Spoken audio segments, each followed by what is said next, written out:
హెచ్ఎస్పీసీఏ animal volunteers. ఇక్కడ హెచ్ఎస్పీసీఏ third adoption drive జరుగుతుంది. First 2 adoption drives పంజగట్టలో అయినాయి. వీఆర్ అరౌండ్ 40 వాలంటీర్స్ ఉన్నారు, even including kids like these fellows. తర్వాత మా మెయిన్ ఎయిమ్ ఏంటంటే స్ట్రీట్ డాగ్స్ని చాలామంది నెగ్లెక్ట్ చేస్తూ ఉంటారు అండ్ చాలా బస్సెస్ కింద వాటి కింద పడి చనిపోతూ ఉంటాయి, హైవేస్ పైన చూస్తుంటాము. అండ్ మా దగ్గర ఉన్నవన్నీ ఇండియన్ బ్రీడ్సే మ్యాక్సిమం ఉంటాయి. మేము వాటిని చిన్నగా ఉన్నప్పుడే తెచ్చి వాటిని ఫాస్టర్ చేసి వాటిని అడాప్షన్కి తీసుకొస్తాము.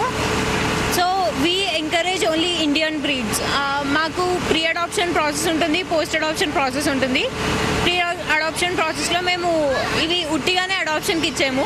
వాళ్ళ ఫోటో ఐడి ప్రూఫ్స్ అన్నీ ఇచ్చి వాళ్ళని కౌన్సిల్ చేసి తర్వాత we have veterinary doctor here, dog counsellors ఉన్నారు, వాళ్ళతో కౌన్సిలింగ్ ఇప్పించి మేము అడాప్షన్కి ఇస్తాము.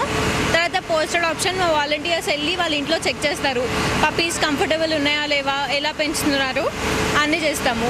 The thing is we encourage mostly Indian breeds. ఎందుకంటే పప్పీ ఏదైనా puppy, when we give them love they will be comfortable with us and they give. అలానే జరుగుతున్నాయి. Hope ఏదో ఒక రోజు మేము ఏపీ వైడ్ మొత్తం కూడా చేస్తామని వీఆర్ థింకింగ్.